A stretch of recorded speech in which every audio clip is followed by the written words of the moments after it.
Thank you so much for that very nice welcome. I want to welcome all of you to New York from across the world. To have over 90 countries represented here is absolutely amazing. Your presence here is a huge testament to your dedication to a cause that we all know is very important. I want all of you to know that you could not have a better leader as your president than Ambassador Ronald Lauder. And I'm thrilled to be side by side again with your ambassador, Danny Danone, who's been fantastic to work with. I've met with Ambassador Lauder in my office at the UN, and I've found his counsel to be very wise and very helpful. I can assure you that his viewpoints are widely respected at the highest levels of the American government, as well as around the world. It's always a special treat for me to be in the company of the Jewish community. One of the reasons why is that the Jewish and Indian communities are really very similar. Both of us are very close-knit. We're very family-oriented. We have strong work ethics. We highly value education for our children. But on a side note, we're also both stubborn, and neither of us back down from a fight. I'm particularly happy to speak today following the Secretary General's appearance here on Sunday, the first for a UN Secretary General at a World Jewish Congress conference. Secretary General Guterres is a good partner. He is committed to fighting anti-Semitism and bigotry in all its forms. We're very fortunate to have him at the UN. It's still very early in my time as ambassador, but I think I can safely say that it's a new day for Israel at the United Nations.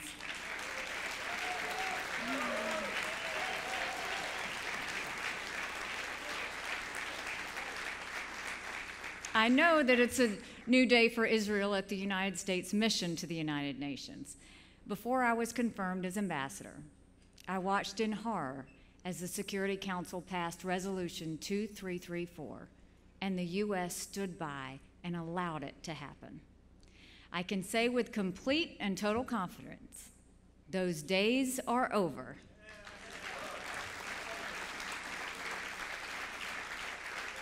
The United States will no longer be silent as Israel is unfairly attacked at the United Nations. Silence is not my thing anyway, but that's especially true when it comes to standing up for America's friends. And we have no better friend in the Middle East than Israel.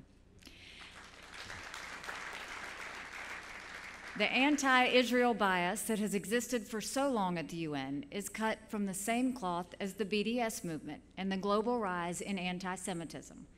They all seek to delegitimize Israel.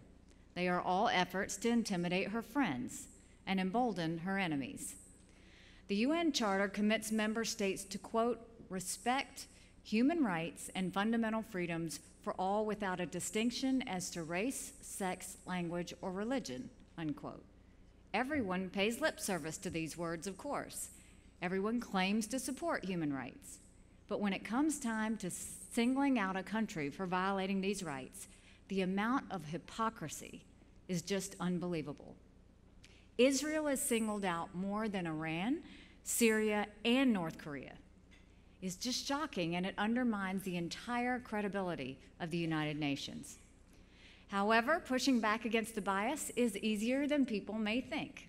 There's really no magic to it. All you have to do is tell the truth. The truth is there, and that is there is only one true democracy in the Middle East. There is only one country in the region that grants equal justice under the law. There is only one country that fully respects the rights of women and religious minorities. As long as I'm America's representative at the UN, I'm going to stand for human rights, and I'm going to stand for the truth. And that means I'm going to stand for Israel.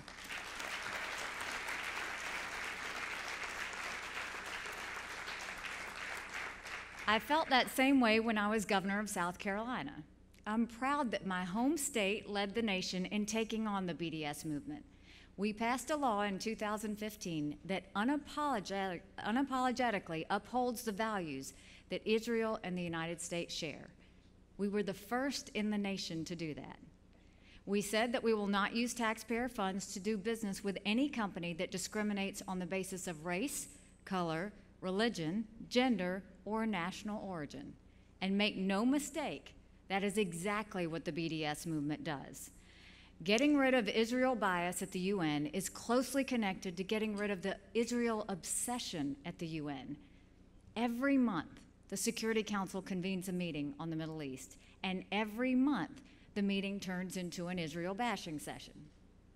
The Middle East is a region that is home to a disproportionate number of conflicts in the world, and those conflicts have absolutely nothing to do with Israel.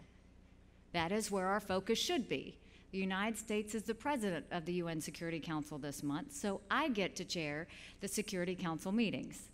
Well, last week I decided that if I was going to be chairing this meeting on the Middle East, I was not going to be part of the same old tired talking points. I told my colleagues that if we were going to speak honestly about conflict in the Middle East, we had to start with who was most responsible for that conflict, and that party is Iran. Iran and its terrorist militia partner, Hezbollah, conspire together to destabilize the Middle East. In Lebanon, Hezbollah uses civilian men, women, and children to shield its illegal arsenals of rockets. In Syria, Hezbollah, under Iran's instruction, fights side by side with Assad as they slaughter the Syrian people. Iran is the threat that should be taking up the time of the Security Council. Hezbollah is the destabilizing force that should be the focus of our monthly meetings. Together, Iran and Hezbollah are the source of human rights violations and security threats. That should be the obsession of the United Nations. That was my message to the Security Council last week, and I hope they take it to heart.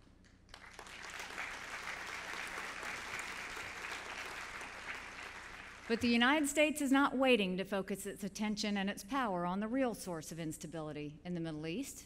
And with the issue of human rights and Israel, it is the simple truth that will guide the United States policy towards Iran, both inside the UN and out. The truth is that Iran is the world's #1 state sponsor of terrorism. The truth is that Iran is the #1 source of instability in the Middle East. The facts are this: Israel has the right to exist in peace and security.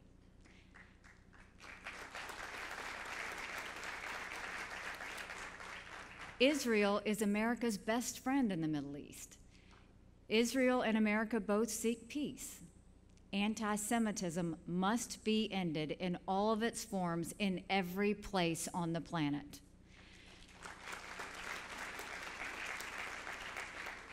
My job is simply to state the truth. I am grateful to the World Jewish Congress for being a partner in this noble cause. I look forward to speaking with you again, and I look forward to continuing the fight. Thank you, and God bless you very much.